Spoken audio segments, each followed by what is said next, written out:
Bienvenue dans notre rétrospective 2023. L'UNASP inaugure le premier musée d'archéologie biblique en Amérique du Sud et expose une riche collection de preuves de la Bible. Les communicateurs adventistes se réunissent à Budva, au Monténégro, pour une formation aux médias et à la technologie lors de Gain Europe. Le prince d'Eswatini et les gardes royaux se font baptiser dans ce pays du sud de l'Afrique.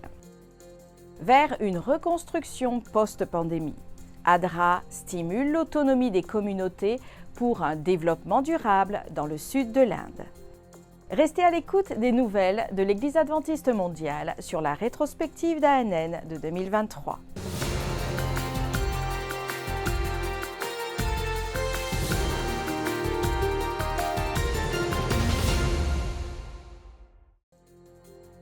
Le premier musée d'archéologie biblique en Amérique du Sud a été inauguré.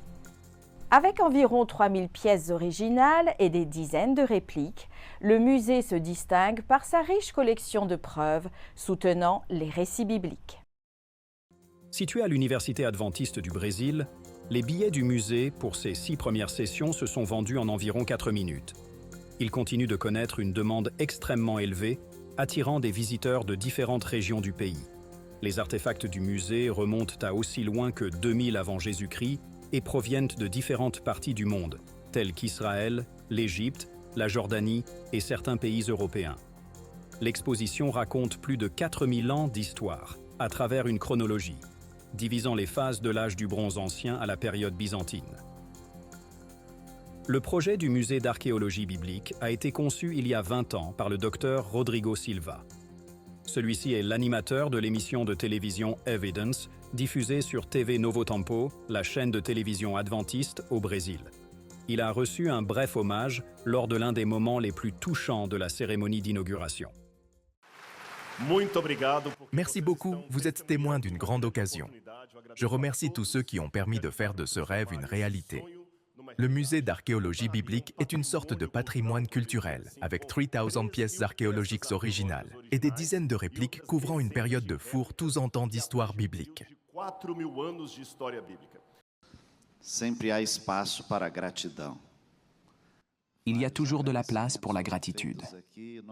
Des remerciements ont été adressés. Nous continuerons avec ce sentiment de reconnaissance envers Dieu de permettre à l'UNASP de franchir une étape importante pour proclamer que la Bible est la parole de Dieu et que nous croyons en cette vérité. Gloire à Dieu. Le financement de la construction du musée provenait principalement d'un cours biblique en ligne appelé « La Bible annotée », enseigné par le docteur Silva lui-même et qui a atteint plus de 3000 étudiants. À titre honorique, un de ces étudiants s'est vu remettre un livre contenant les noms de tous ses donateurs. Le président de l'Université adventiste du Brésil, le docteur Martin Kuhn, a mis en évidence le verset 8 du chapitre 40 du livre d'Isaïe en soulignant la parole de Dieu comme point central du musée. Ésaïe 40, verset 8. L'herbe sèche, la fleur tombe. Mais la parole de notre Dieu subsiste éternellement. Pendant 8 jours, des communicateurs de toute l'Europe et d'autres continents se sont réunis à Budva, au Monténégro, pour apprendre comment utiliser stratégiquement les médias et la technologie afin de remplir la mission de partager l'évangile du Christ à travers le monde.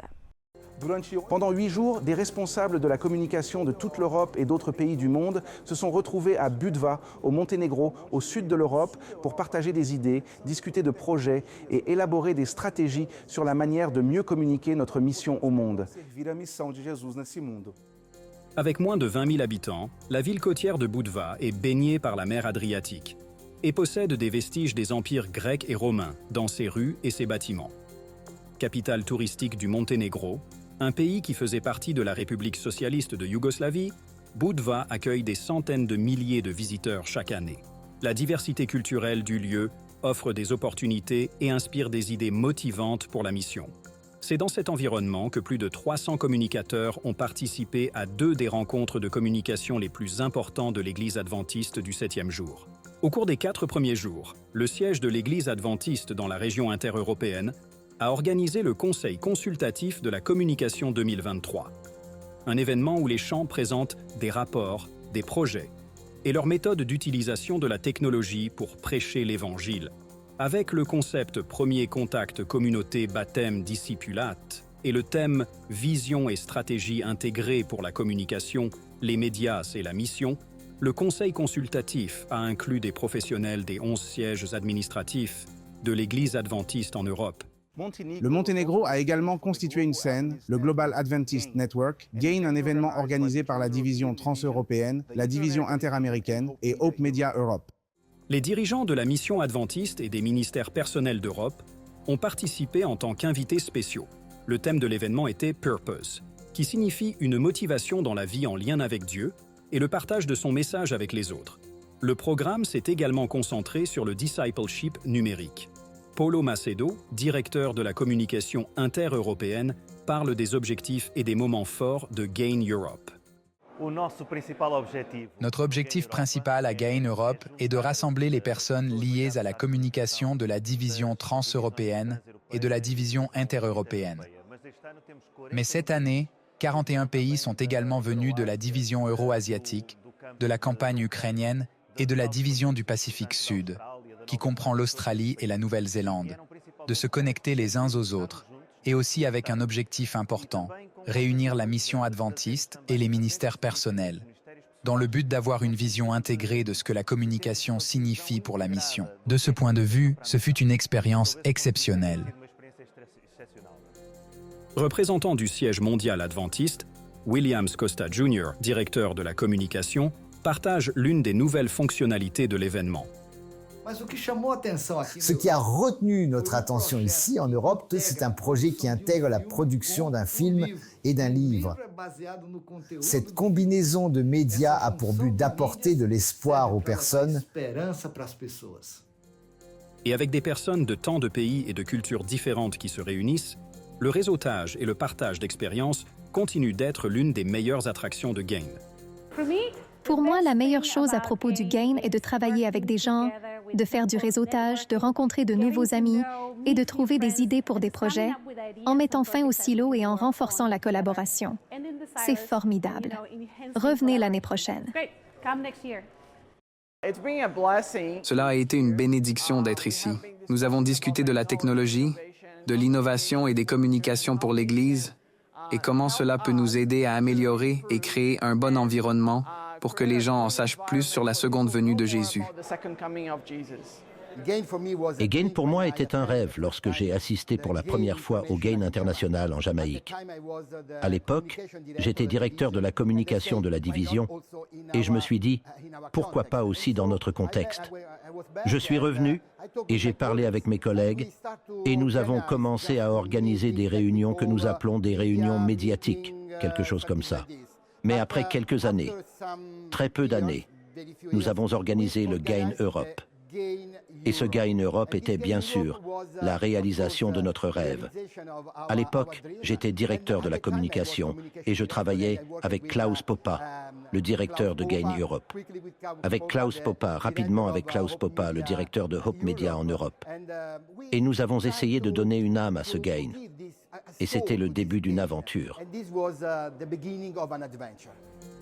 GAIN Europe fait partie d'une série d'événements continentaux sur la communication et la technologie au service de l'Évangile. Cette année, la conférence du GAIN se déroulera sur 4 continents. GAIN se déroulera sur 4 continents, Amérique, Asie. Nous sommes maintenant en Europe et en décembre, ce sera l'Afrique. Ceux qui participent à GAIN trouvent de nombreuses raisons d'être heureux et de célébrer la mission. J'adore GAIN car cela rassemble les communicateurs et le personnel des médias. Nous travaillons mieux ensemble que seuls. Je veux que vous imaginiez que vous pourriez être dans un coin de l'Europe, dans un petit studio, un seul travailleur, travaillant seul jour après jour, produisant, filmant, faisant tout ce qui est requis d'un studio. Vous êtes un homme orchestre. Et chacun d'entre nous se sent seul et a besoin de se rassembler pour rencontrer des amis et des collègues qui partagent nos expériences. Et l'une des beautés d'être adventiste est que oui, souvent nous sommes seuls dans notre petite église ou dans notre petit centre médiatique, mais nous appartenons à une organisation mondiale. Et Gain Europe est l'organisation qui nous aide à nous rassembler pour créer des réseaux et comprendre comment atteindre l'Europe avec l'Évangile dans le contexte de la compréhension de l'Europe. C'est ce que j'aime chez Gain. Nous sommes ici, en plein cœur de l'Europe, des personnes de la division intereuropéenne, des personnes de la division transeuropéenne et d'autres venant du monde entier. Notre mission est d'amener le Christ en Europe à nouveau au XXIe siècle. Le prince d'Eswatini, un pays d'Afrique australe bordant le Mozambique et l'Afrique du Sud, a été baptisé. 24 autres personnes, dont 4 guerriers de la sécurité personnelle du prince, ont également accepté Jésus-Christ comme leur sauveur.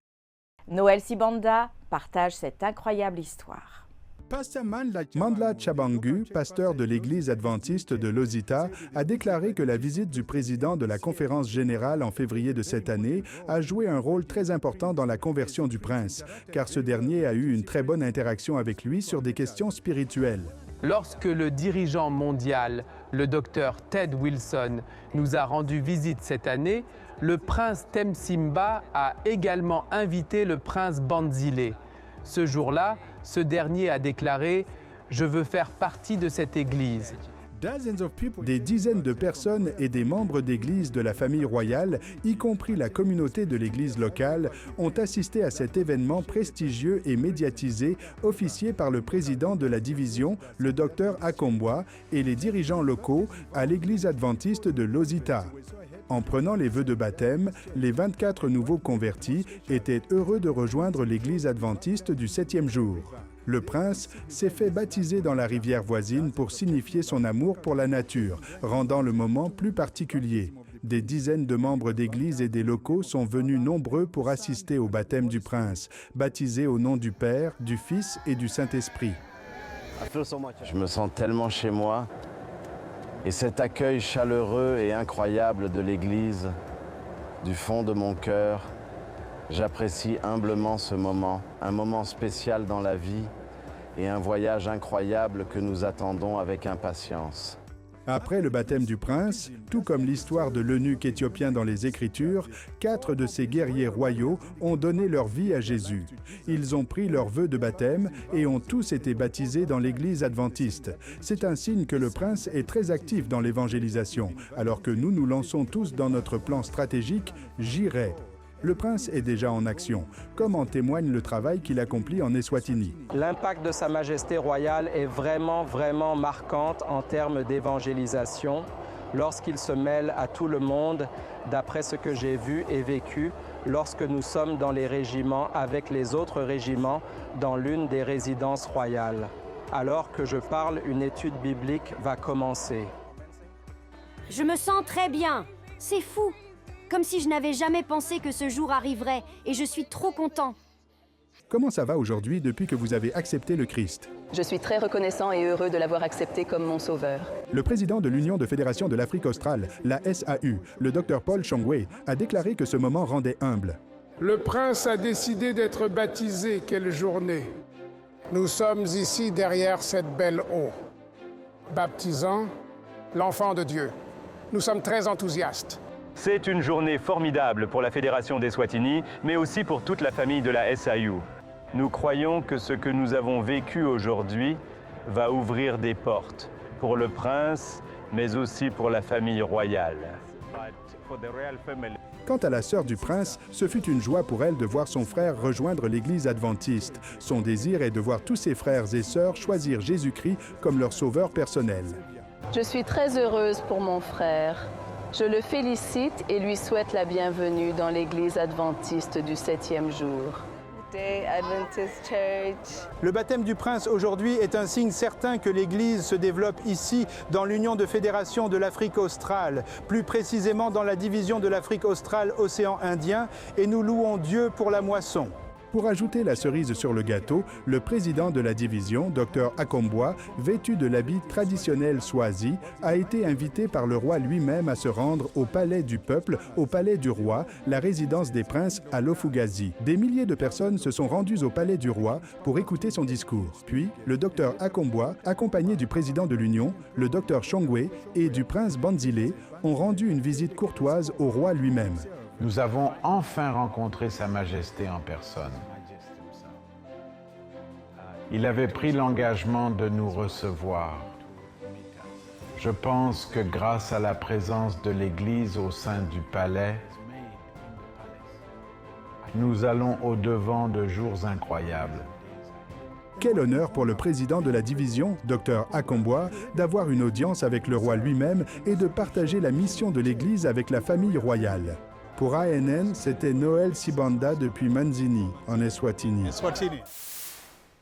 Au Brésil, un couple âgé découvre la foi et se fait baptiser 15 ans après avoir reçu des DVD de la Bible. Un couple âgé, Erenita et Plinio Rodriguez, résidents de Villa Flores, à Rio Grande do Sul, ont décidé de se faire baptiser 15 ans après avoir reçu des DVD de la Bible de la part des missionnaires de l'Église adventiste du 7e jour. Intrigués par la série La tragédie des siècles, ils ont acheté l'équipement nécessaire à la lecture du matériel. Au fil des années, ils ont découvert et soutenu la chaîne de télévision Novo Tempo et ils ont exprimé leur intérêt pour une visite, ce qui a conduit à une rencontre avec le pasteur Charles Vega et sa femme, Ana Lucia. Le couple a été baptisé à Curitiba, Paraná, lors du concile annuel ayant pour thème « Une Église vivante », qui mettait l'accent sur l'importance d'une Église active dans la diffusion du message de l'Évangile. Le concile annuel a réuni des participants des 3 États du Sud qui ont évalué les rapports, défini les stratégies missionnaires pour l'année suivante et mis l'accent sur la dynamique et l'activité de l'Église vivante. Un baptême remarquable dans les eaux de la Méditerranée. Sur les rives de l'île de Chypre, dont il est fait mention dans la Bible, des individus descendent dans l'eau lors d'une cérémonie émouvante. Diverses activités d'évangélisation ont eu lieu dans la région et ont touché des personnes de plusieurs générations. Le pasteur Deran Stokovic, directeur de la jeunesse de l'Église adventiste du 7e jour dans la région transeuropéenne, partage avec nous les détails. Bonjour à tous et bienvenue dans le vlog cette fois-ci. Nous sommes sur l'île biblique de Chypre. Merci beaucoup de vous joindre à nous et j'espère que vous apprécierez.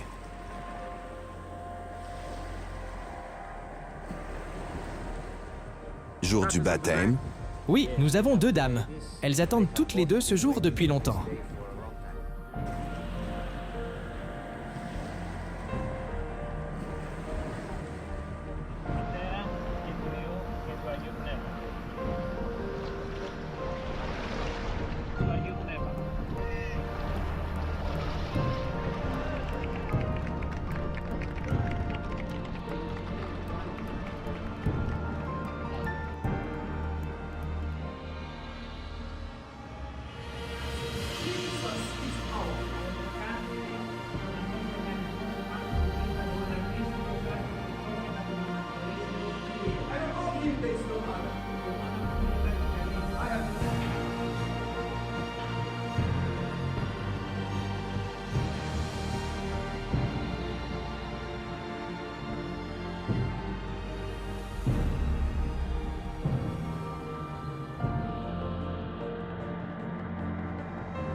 ADRA, l'Agence adventiste de développement et de secours, impacte le monde alors qu'elle cherche à autonomiser les communautés et à transformer des vies grâce au développement durable.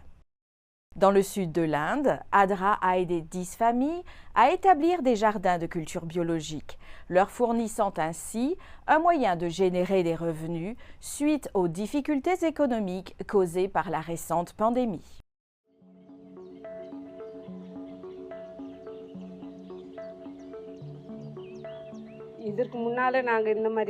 Nous n'avons jamais jardiné comme ça auparavant. Malgré cela, ADRA nous a tout appris. Ils nous ont appris comment cultiver. Nous avons fait comme ils ont dit. Tomates, aubergines, fèves, courges amères, maïs. Tout nous était utile. Pendant la pandémie de COVID, il nous était difficile d'accéder à la nourriture. Mais ADRA nous a aidés en fournissant des fonds pendant 3 mois. Ensuite, nous nous sommes interrogés sur l'après, et ADRA nous a présenté l'agriculture domestique. Je n'ai appris l'agriculture biologique que grâce à l'enseignement de ADRA.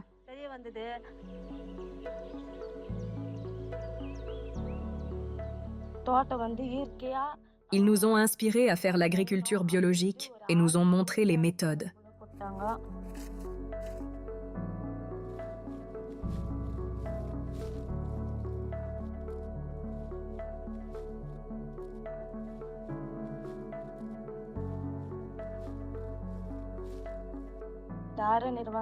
Nous avons reçu beaucoup d'aide de ADRA. Ils ont pris nos défis comme les leurs. Ils nous ont beaucoup aidés et pour cela, je suis reconnaissante. À Madrid, en Espagne, une église dirigée par le pasteur Jonathan redéfinit la foi pour les communautés laïques et post-chrétiennes. Elle offre un espace de dialogue ouvert et de redécouverte de l'amour de Dieu au milieu d'un sécularisme croissant. La mission adventiste nous en dit plus. Les implantations d'églises sont souvent un endroit où l'on peut inviter d'autres personnes à partager leurs questions, leurs doutes et leurs points de vue sur la Bible. Un lieu où l'on écoute leurs histoires, leurs expériences et où l'on fait preuve de respect et de compassion. Ce qui permet de construire la confiance et l'amitié et aussi de démontrer l'amour du Christ. Jonathan est le pasteur de Cerro, une église qu'il a aidé à lancer à Madrid, en Espagne. Il est également directeur associé du centre Mission Globale pour la mission laïque et post-chrétienne. L'objectif de ce centre est de mieux comprendre les personnes habituées aux idées de la société moderne actuelle et de les aider à vivre une véritable expérience avec Dieu. Il a découvert que les personnes qui ne se sentent pas à l'aise dans une église traditionnelle déjà établie sont souvent prêtes à rejoindre un nouveau groupe en développement qui leur paraît plus amical, plus authentique et plutôt diversifié. Aujourd'hui, l'Espagne est le pays le plus sécularisé. Elle a le taux de laïcité le plus élevé d'Europe. Jusqu'à 60% de la population ne croit pas en Dieu, ou du moins ne pratique aucune religion. Aussi loin qu'elle se souvienne, la relation de Sylvia avec Dieu a connu des hauts et des bas. Son enfance passée dans une école chrétienne l'a amenée à penser que Dieu était strict. Mais elle se demandait s'il n'y avait pas plus que lui. Et elle a donc commencé à chercher. Je ne me souviens plus de ce que j'ai écrit, mais un jour, j'ai cherché sur Google et j'ai trouvé Cerro. J'y suis allée seule et à ma grande surprise, je me suis sentie très à l'aise. J'ai apprécié l'expérience et j'ai commencé à voir Dieu sous un jour différent. Je voulais rouvrir cette porte, le laisser rentrer à nouveau dans ma vie. Je suis passée de « je ne crois pas en toi » à « cela ne peut pas être une coïncidence ». Il frappait à nouveau à la porte de mon cœur. J'ai alors commencé à le regarder d'une manière différente. Je voulais mieux le connaître, le redécouvrir au sein de Cerro, sans préjugés. Je dois remercier mon église Cerro pour cela. Elle a entamé une relation avec nous et petit à petit, elle a décidé de se faire baptiser au bout de 2 ans. À Cerro, je me sens aimée et c'est quelque chose d'absolument magnifique. Pour moi, c'est la principale différence. Avec Dieu, habituellement, je me sentais jugée. Mais maintenant, pour moi, Dieu n'est qu'amour. Sylvia n'est qu'un exemple des personnes dont la vie a été transformée grâce à Cerro. Cette communauté continue à se développer. C'est pourquoi elle construit un nouvel espace pour accueillir davantage de monde et étendre ses services afin d'aider à résoudre les problèmes de société. Nous ne voulons pas nous contenter d'ouvrir le jour du sabbat. Nous voulons un centre d'influence qui aide les personnes souffrant de troubles mentaux. Un café où nous vendrons de la nourriture végétalienne et végétarienne. Les revenus serviront à soutenir la santé mentale des personnes qui n'ont pas les moyens de s'offrir une thérapie mentale. En particulier en Europe, et je dirais que dans le cas de l'Espagne, le nombre de suicides a triplé après la pandémie du Covid. Merci pour vos prières en faveur des membres de Cero qui servent avec compassion et gentillesse. Pour en savoir plus sur les efforts d'implantation d'églises telles que Cero, visitez globalmissioncenters.org. Merci également pour votre soutien à la Global Mission. Merci d'avoir suivi ANN. Rejoignez-nous la semaine prochaine pour plus de nouvelles du siège de l'Église adventiste du 7e jour. Saviez-vous que l'Église adventiste du 7e jour a une chaîne YouTube où vous pouvez regarder ANN Vidéo, ANN In-Depth et plein d'autres vidéos étonnantes sur la prophétie, la santé et l'étude de la Bible? Cliquez sur le bouton « S'abonner » pour ne jamais manquer une nouvelle vidéo. Vous pouvez également nous laisser un commentaire ou un sujet de prière, car une équipe prie pour vous 24 heures sur 24 et 7 jours sur 7. Avant de nous quitter, voici une bonne nouvelle tirée des Proverbes au chapitre 3 et au versets 5 et 6. Confie-toi en l'Éternel de tout ton cœur et ne t'appuie pas sur ta sagesse.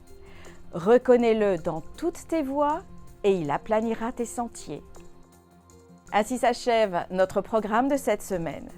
N'oubliez pas que vous pouvez toujours visiter adventiste.news/fr pour des nouvelles quotidiennes et des vidéos. À la semaine prochaine pour d'autres nouvelles de foi, d'amour et d'espérance. Que Dieu vous bénisse.